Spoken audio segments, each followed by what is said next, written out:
I've been reaching for something within you. I know you feel this movement right here. You just be vibing, reaching for something within you. I know you feel this movement right here. You just be vibing.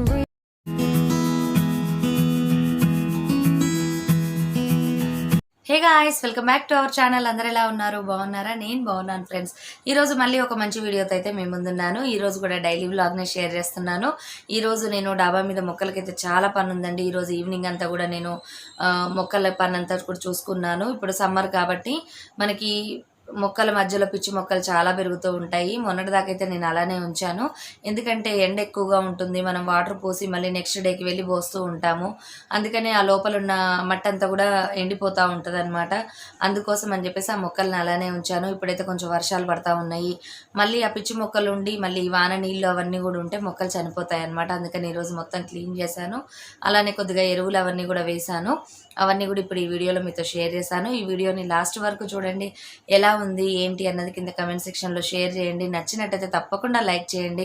కొత్తగా ఎవరైనా మన ఛానల్ని చూస్తూ ఉంటే subscribe చేసుకొని పక్కన all అనే ఆప్షన్ని ప్రెస్ చేయడం అస్సలు మర్చిపోవద్దు. కామెంట్ చేయమంటున్నారు కానీ రిప్లై అయితే ఇవ్వట్లేరు అని అయితే అనుకోవద్దు. కొంచెం బిజీగా ఉన్నానండి. కొంచెం ఏముందిలే, ఎక్కువ బిజీగానే ఉన్నాను. కొన్ని రూమ్లన్నీ సర్దుకుంటూ వస్తున్నాను. అంటే డీక్లటర్ చేస్తూ ఉన్నాను. మధ్యలో ఇంకా మా బాబుది ఎగ్జామ్ ఇవన్నీ కూడా ఏమీ తేలలేదు. వాళ్ళ వర్క్ టెన్షను, ఇంట్లో టెన్షను. ఈ సమ్మర్ కదండి, కిచెన్లో పని చేస్తూ ఉంటే వేడి వీడియోలు అవి షూట్ చేయడం కుదరట్లేదు. మళ్ళీ మీకు ఇంట్రెస్టింగ్గా ఉండడానికి కొద్దిగా గొప్ప మంచి వీడియోలే షూట్ చేయాలి. అందుకని నేను ట్రై చేస్తూ ఉన్నాను.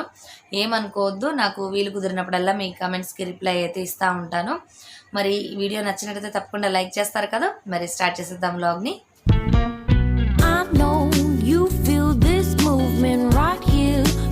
Just be vibing, reaching for something within you.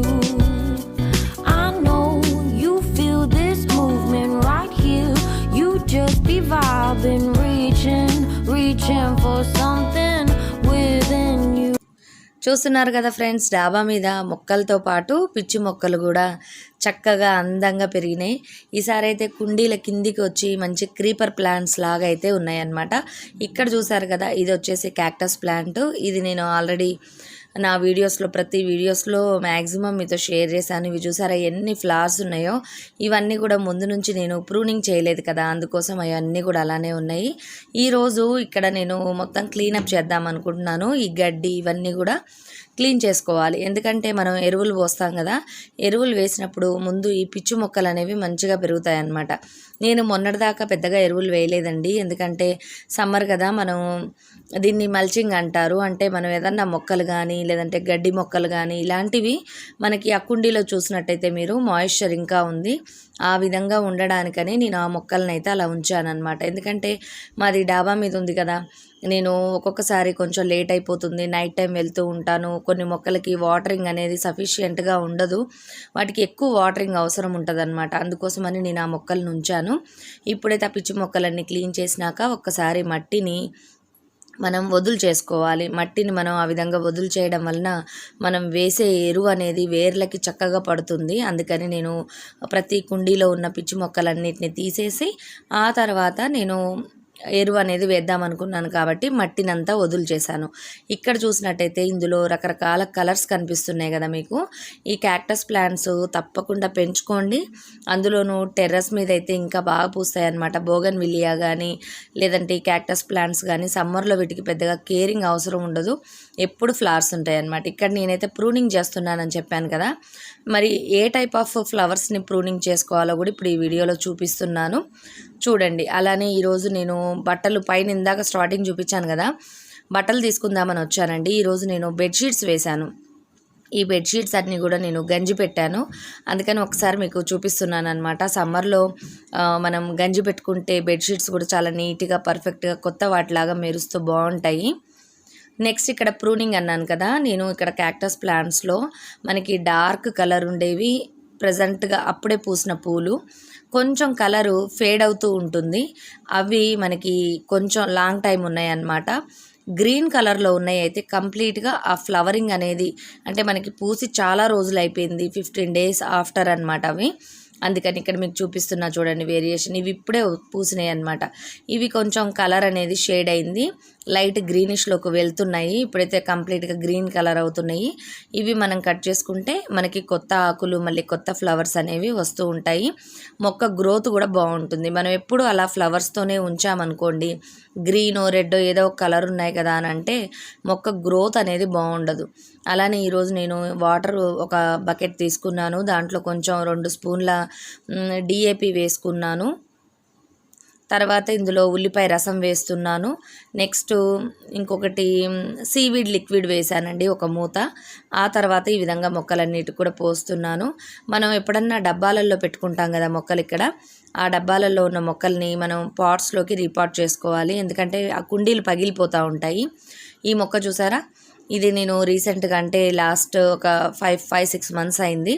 ఇప్పుడైతే ఫ్లవర్స్ వచ్చాయన్నమాట. ఇంకా గుబురుగా వస్తాయి ఇంకా మనం మెయింటైన్ చేస్తూ ఉంటే. ఇది వచ్చేసి నేను దాదాపుగా మా బాబు చిన్నప్పుడు అంటే ఒక 5 years ఆ టైంలో ఉన్నప్పుడు పెట్టిన మొక్క అండి ఇది. ఇది ఒక్కసారి పెట్టుకుంటే చాలు, ఉల్లిగడ్డల్లాగా ఉంటాయి అన్నమాట లోపల. అవి ఒక సీజన్లో పూస్తూ ఉంటాయి, సమ్మర్ సీజన్లో. ఆ తర్వాత వాటంతట అవే ఎండిపోయి మనకు అందులో మొక్క ఉందా లేదా అన్నది కూడా తెలియదు అనమాట. ఆ తర్వాత మళ్ళీ వర్షాలు పడే టయానికి మళ్ళీ మనకి మొక్క గ్రోత్ అనేది వస్తుంది. ఇది వచ్చేసి వాటర్ లిల్లీ ప్లాంట్.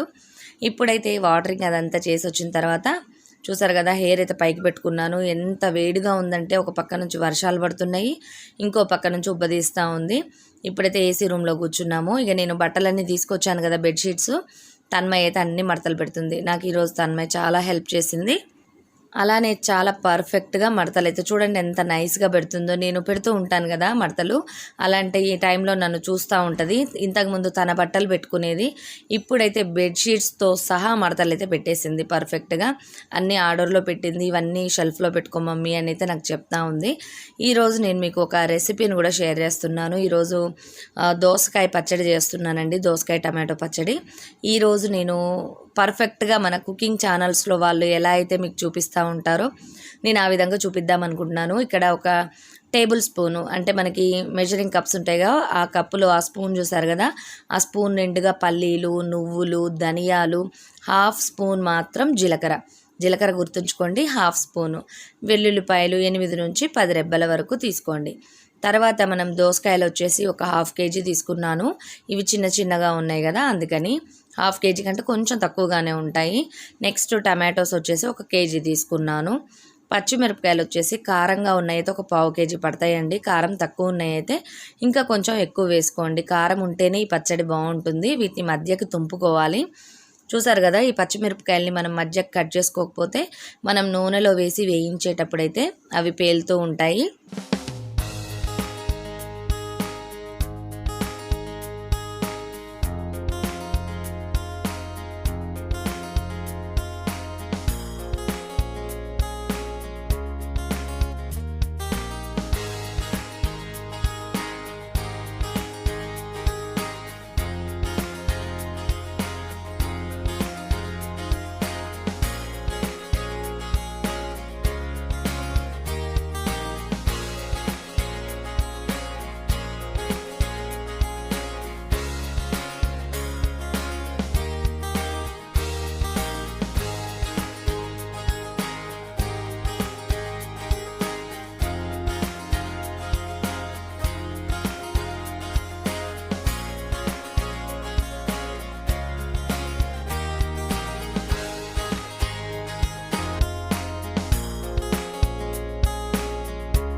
చూసారు కదా, అన్నీ కూడా కటింగ్ చేసేసుకొని ఉంచుకున్నాను. చింతపండు కూడా కొంచెం ఉంచుకోండి, అంటే ఒక నిమ్మకాయ కంటే నిమ్మకాయ సైజ్ అంత చింతపండు అయితే సరిపోతుంది. ఇక్కడ ప్యాన్ పెట్టుకున్నాను, నూనె వేసుకున్నాను ఒక 2 టేబుల్ స్పూన్స్. ఆ తర్వాత నేను ఫస్ట్ పల్లీల్ని సిమ్లో పెట్టుకొని వేయించుకోవాలి. ఇక్కడ మనకి పల్లీలు కానీ ధనియాలు కానీ ఇవన్నీ మాడకుండా నీట్గా వేగితేనే మనకి పచ్చడి అనేది చాలా బాగుంటుంది. చూసారు కదా, ముందు నేను పల్లీలు వేసాను, కొద్దిగా వేగిన తర్వాత ధనియాలు వేసాను, ఆ తర్వాత నువ్వులు వేసుకున్నాను. నువ్వులు త్వరగా మాడిపోతాయి, అందుకని నువ్వులు లాస్ట్లో వేసుకోవాలి. అలానే వెల్లుల్లిపాయలు కూడా జస్ట్ అలా వేసాను అంతే. కొంచెం వేడికి వేగినా పర్వాలేదు, వేగపోయినా పచ్చివైనా వాడుకోవచ్చు. ఇక లాస్ట్ అండ్ ఫైనల్గా జీలకర్ర వేసాను. జీలకర్ర కూడా త్వరగా వేగిపోతుంది, అందుకని లాస్ట్లో వేసాను. ఇవన్నీ కూడా మంచిగా ఎర్రగా వేగాలి. చూసారు కదా, ఇవన్నీ ఒక మిక్సీ జార్లోకి తీసుకొని పక్కన పెట్టుకుందాం. నెక్స్ట్ మళ్ళీ ప్యాన్లో కొద్దిగా ఆయిల్ వేసాను, పచ్చిమిరపకాయలు అయితే వేసుకున్నాను. ఇక్కడ చూసినట్టయితే పచ్చిమిరపకాయలు కొంచెం తక్కువగానే వేసాను, ఎందుకంటే పిల్లలు కారం తినరని చెప్పి. అందులోనూ ఇవి కారం కూడా కొంచెం తక్కువగా ఉన్నాయి. మీరైతే కారం ఇష్టపడే వాళ్ళైతే కొద్దిగా పచ్చిమిరపకాయలు ఎక్కువ వేసుకోండి, బాగుంటాయి. ఇవన్నీ కూడా కొంచెం వేగాలి, పచ్చిమిరపకాయలు పచ్చివాసన పోయి కొంచెం మగ్గాలి. ఆ తర్వాత మనం దోసకాయ ముక్కలు కొంచెం పెద్ద పెద్దగా కట్ చేసుకోండి. చిన్నగా కట్ చేసుకుంటే ఏంటంటే త్వరగా ఉడికిపోతాయి, మిక్సీలో వేసేటప్పుడు మొత్తం పేస్ట్ లాగా అవుతాయి. అందుకని కొంచెం పెద్ద పీసెస్ అయితే చేసుకొని ఆయిల్లో వేయించుకోవాలి. ఇవి కూడా బాగా మనకి మగ్గాల్సిన అవసరం లేదండి, కొంచెం పచ్చివాసన పోయి ముక్క కొద్దిగా మెత్తబడితే చాలు. అలా అని మెత్తగా ఉడికిపోకూడదు, కొంచెం మెత్తబడాలంతే. అంటే జస్ట్ వేసిన తర్వాత ఒక 5 మినిట్స్ అయితే మీరు ఆయిల్లో ఫ్రై చేసుకుంటే పచ్చివాసన పోతుంది. ఆ తర్వాత దీంట్లో ఒక స్పూను పసుపు వేసుకున్నాను.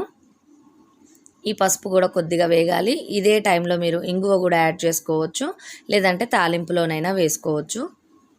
నెక్స్ట్ మనం టమాటోలు తీసుకున్నాం కదా, 1 కేజీ దాకా. ఈ టమాటోలను కూడా కొంచెం పెద్ద ముక్కలుగా కట్ చేసుకొని ఈ విధంగా దోసకాయలు ఉన్న ప్యాన్లోనే వేసుకొని కాసేపు అయితే మగ్గించుకోవాలి. దీంట్లో కొద్దిగా సాల్ట్ యాడ్ చేసుకోండి, దీనివల్ల త్వరగా ఉడికిపోతాయి.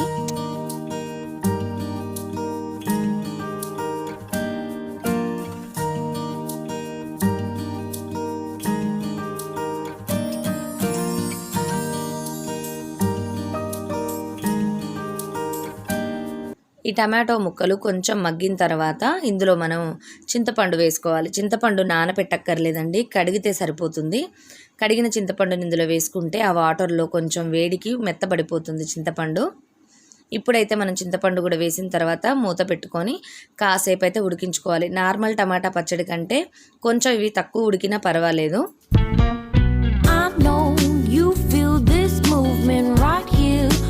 Just be vibing, reaching for something within you.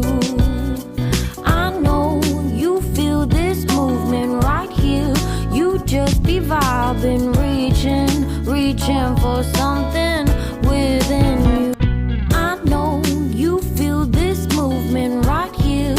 You just be vibing, reaching for something within you.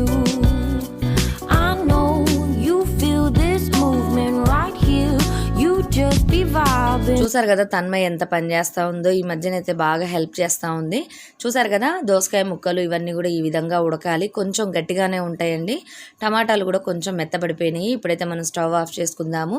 ముందు ఈ పేస్ట్ అంతా కూడా చల్లారాలి. కాస్త చల్లారిన తర్వాత మనం ముందు ఈ ధనియాలు ఇవన్నీ కూడా మనం ఫస్ట్ మిక్సీ పట్టుకోవాలి.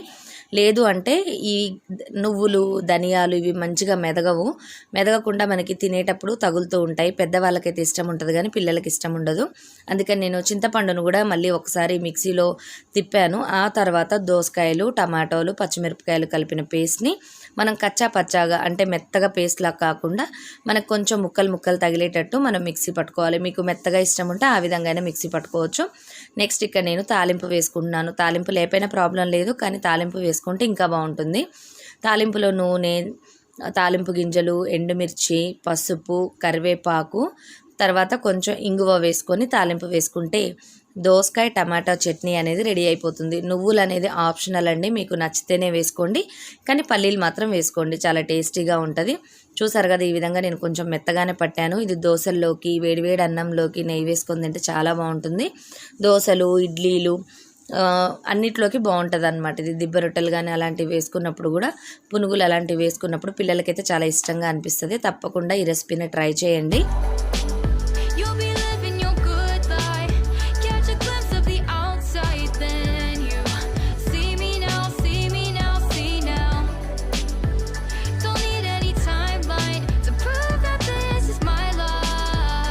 ఎలా ఉంది ఫ్రెండ్స్, ఈ వ్లాగు నచ్చిందా? మరి నచ్చినట్టయితే లైక్ చేశారా? చేయలేదా? చేయకపోతే ఇప్పుడైనా సరే చేసేసేయండి. మరిన్ని మంచి వీడియోస్తో, మరిన్ని మంచి వ్లాగ్స్తో మేము ముందుంటాను. Bye bye, see you, have a nice day.